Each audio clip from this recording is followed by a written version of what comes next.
За би 1942 онд Ховд аймгийн Жирцэг суманд төрсөн. Тусгай мэргэжлийн дунд сургууль, зөвлөлт холбоот улсад консумолын төв сургууль, Кэлийн цэргийн командын дээд курс төгссөн.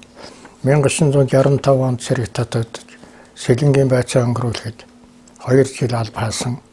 1967 онд Кэлийн цэргийн дахиж байгуулагдаж, Кэлийн 030 дугаар ангийн хувьсгал залуучуудын эвлийн хорооны даргаар анх томилогдож, намын байгууллагын дарга, намын комиссийн даргаар ажиллаж 15 жил ажиллаад 1982 онд Увсын Кэлийн төлөөлөгчийн аппаратын улс төрийн орлогчийн оронтой бий болсноор энэ томилогдож ирээд 27 жил ажилласан ийм хүн байна. За өнөө жил Кэл хамгаалах байгууллага 90 жилийнхэн ой хийх гэж байна. Энэ ойгоо мухтаад үл тасрах түүх гэдэг аяны хүрээнд Кэлийн 245 дугаар анги хизээ хаана яаж байгуулагдсан, яаж өргөжөж хөгжсөн талаар зарим зүйлийг товч ярья. 1976 онд нийгэм аюулаас хамгаалах хэлтсийн дэргэд Кэлийн асуудал эрхэлсэн орлогчийн оронтой бий болгож, Кэлийн 065 дугаар ангийн захирагчаар ажиллаж байсан Дэдуранда Ноногийн огшой томилсноор манай ангийн суур тавигдсан байна. Ингээд 12 дугаар сард Увсад суух Кэлийн төлөөлөгч болгоод Увс, Баян-Улгийн, Завхан, Көвсгөл энэ Кэлийн хэсгүүдийг хариуцуулсан.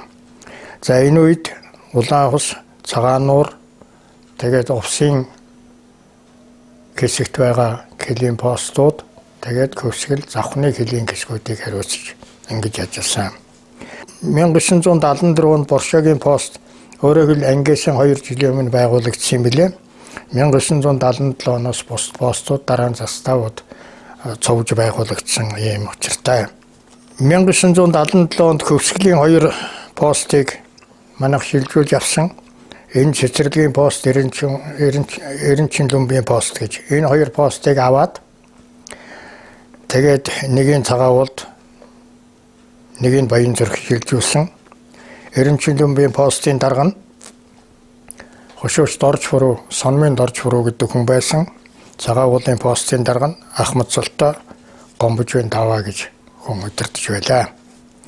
За нийгэм аюулаас хамгаалах яамны сайдын 79 оны 450 дугаар тушаалаар Кэлийн төлөөлөгчийн аппаратыг 11 гэжтэй Кэлийн төлөөлөгчийн аппарат гэж нэрлээд тусгай батальны захирагчийн эрх болгосон. Ингэснээр улаан гомд суух Кэлийн бүрэн эрх төлөөлөгч болгож энэ одоо Кэлийн хэсгийг бүх асуудлыг Кэлийн төлөөлөгчд албан ёсоор хариуцуулж нийгэм аюулаас хамгаалах хэлтсийн даргаыг Кэлийн төлөөлөгчийн үүргээс бүрмөсөн чөлөөлсөн. Баян-Улгийн 165 дугаар анги өмнөд Кэл нь Хятадтай, хойд Кэл нь Оростой хэлэлж байсан учраас Оростой хэлэлж байсан хэсгийг манай Кэлийн төлөөлөгчийн аппарат шилжүүлсэн. Өөрөөр хэлбэл Монгол шарын даваанаас Асхтын давааны хэрэг хүртэл Оростой хэлэлж байсан хэлийг Цагаан нуурын пост, Улаан усын пост хамт манай шилжүүлсэн байна. За Кэлийн төлөөлөгчийн аппарат ямар бүрэлдэхүүнтэй байсан бэ гэхээр Кэлийн төлөөлөгчийн аппаратын дарга, дээр нь Кэлийн асуудал эрхэлсэн орлогч, тэгээд санкуугийн дарга, холбооны даргуугаа шифрлэгч, нэг холбоочин ахлагч, 3 ахлагч жолооч, энгийн оронтоонд нэг энгийн яруу, нэг бичээч бөгөөд касын яруу, нэг үйлчлэгч, нэг бичээч оронтоотойгоор ингэж байгуулагдсан. Ингээд 4 аймаг дамжсан алс ол участагта 1305 км хэсэгтээ ганц 69 машинтай үйл ажиллагаагаа явуулж Кэлийн хүлээж авсан юм а. 1982 онд бүтцэд яхан өөрчлөлт оруулсан. Энэ өөрчлөлтөөр Кэлийн төлөөлөгчийн Кэлийн алба эрхэлсэн орлогчийн оронтойг хассан. Оронд нь Кэлийн албаны офицер гэдэг оронтойг нэмсэн. Гүйцэтгэх албаны төлөөлөгчийн оронтойг нэмсэн. Улс төрийн орлогчийн оронтойг нэмсэн. Нууцын эрхлэгч, хэрэг хөтлөгч, ахлагчийн оронтойг нэмсэн. Ингээд бусд одоо бүрэлдэхүүн бол хിവэрэ ингэж ажиллаад нягтлан бодогчийг санхүү аж ахуйн дарга гэдэг ийм маягтайгаар ажилласан байна. За Кэлийн постуудын тухайд бол нэг даргатай, холбоочин, жолооч, 3 Кэл хамгаалагч ахлагч, өөрөөр хэлбэл 5 ахлагчтай, 4 гэртэй, 129 станцтай, ГАЗ 66 машинтай байгуулагдсан. Скэс буута дуран харааны хэрэглэл, холбооны хэрэглэл байхгүй, унлага байхгүй, хувийн одоо унаатай дээр нь цалин хувцснаас өөр хангалт байхгүй, нүүдлэр өргүйсгдэг, постонч килийн орионд хүн малын хөдөлгөөн хаан нэгтэрч ихтэж байна, энд нүүж очдог. Ахлагчдар нь хилд явахдаа 10-аас 14 хоногор явж өргүйсгдэг ийм байлаа. За постуудын тухайд бол бүх мөрөнгийн пост сумын төвд байгуулагдсан. За дараа нь 2 удаа нүүсийн гэлд ойртуулж постын дарга нь Ахмад Мэждийн Довчин гэж хүн байсан. Сумын төвд холбооны нэг өрөөнд үйл ажиллагаагаа явуулж эхэлсэн. Саглын постын дарга нь Ахмад Хуанганы Хавдалхан гэж байсан. Энэ сумын төвийн дээд талдаар мөн үйл ажиллагаагаа гэрээр явуулж эхэлсэн. Боршогийн байцаан өнгөрүүлэх пост дарга нь Хошууч Шагдрын Санжаа. За энэ пост бол 1974 онд Боршогийн голын гүүрний хажууд анх байгуулагдсан. 1976 онд орон сууцны 2 барилга хонторын журмаар баригдаж, энийг баригдахтай холбогдуулаад хоод дэлхийн хөтөлбөр байрлалын сольсон юм. Давстын пост дарга нь Ахмад Самплийн Даваа. Энэ Давс сумын эмнэлгийн ардталтаар 4 гэртээгээр өөр ажиллагаа явуулж байгаад 1982 онд татан буугдаад дахиж байгуулагдахтаа кэлд ойртуулаад Давсны урхан төв дээр өөрөөр хэлбэл сайгийн амандар байгуулж үйл ажиллагаа явуулсан. За Тэсийн пост гэж байсан. Тэсийн постын дарга нь Ахмад Дичингийн Мягмаржав. Энэ бол сумын төв дээр мөн гэрээр үүргүүлсэж байсан. Цагаан усны пост, Тухайн пост 2 хоёулангийн Мөнхөгийн Сүхбаатар гэж Ахмад Солтой хүн байгуулсан. Өөрөөр хэлбэл Тухайн постыг байгуулж ажиллаж байгаад Цагаан усны постыг байгуулахад шилжиж томилогдсон ийм хүн байгаа. За арц суурийн шалган нэвтрүүлэх пост байсан. Арц суурийн шалган нэвтрүүлэх постын дарга нь Ахмад Гиндэнгийн Бүрэн Цагаан. Цагаан уулын постын дарга нь Ахмад Гомбожийн Даваа. Бидээр хэлсэн Баян зүрхийн постын дарга нь Хошууч Сонмын Дорж Хуруу гэсэн ийм улсууд килийн постуудыг удирч байлаа.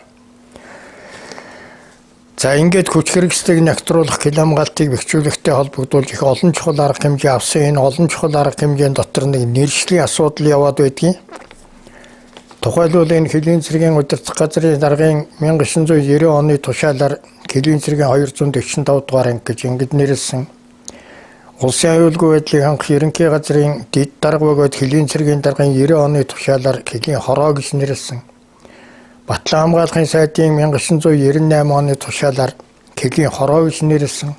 Хууль зүйн дотоод хэргийн сайдын 2002 оны тушаалаар килийн 245 дугаар анги гэж ингэж нэрлсэн.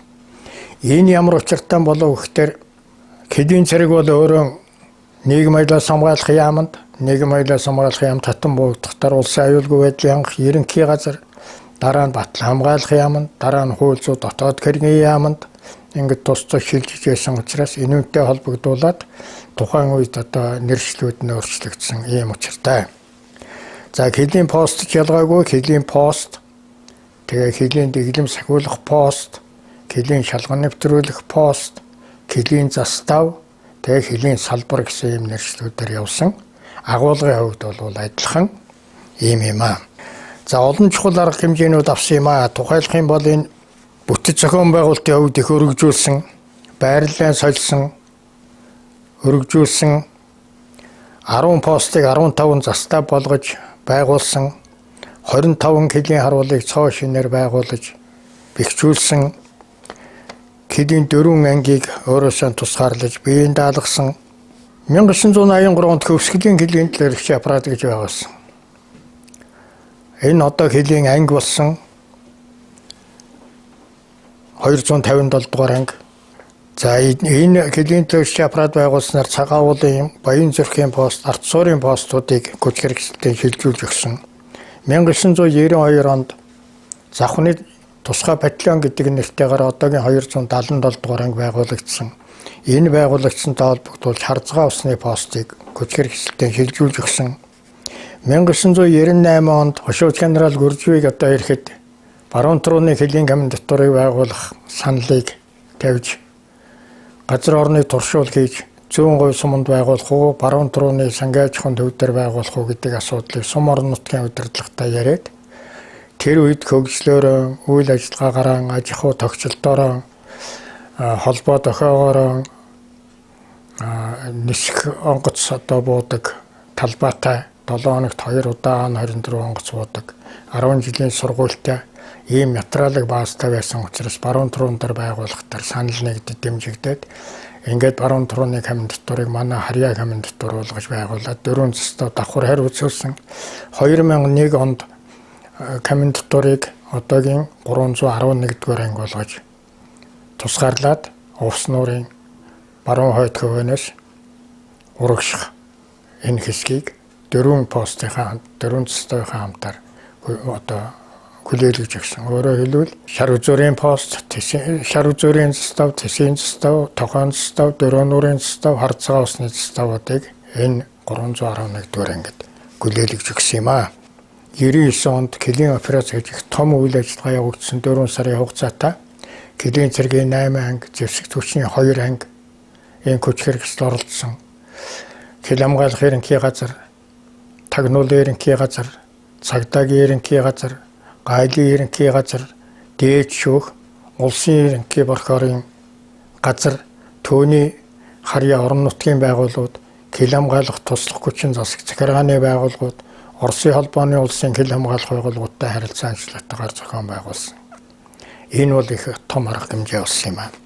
За нөгөө талаар энэ баруун хойд килийн альч хэсэгт ямар ч үед ажиллах энэ боломжийг хангахын тулд бэлтгэл хүчнийг бүрдүүлэх ийм одоо зориултаар 22 офицер, 42 ахлагч, 100 зэрэгтэй эрлийн, хаалтын, тусгай холбооны, техник, ард талын хангалтын одоо салаадуудтай гүчүүлсэн тусгай ороотыг байгуулсан.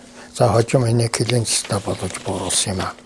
За хил хамгаалах байгууллагын 90 жилийн огцсон арга хэмжээний хүрээнд ангийн түүхийг баяжуулах, килийн застав харвалуудын түүхийг баяжуулах, анги тагч нарын тодруулах энэ үйл ажиллагаатай холбогдуулж би нэг зүйлийг хэлье.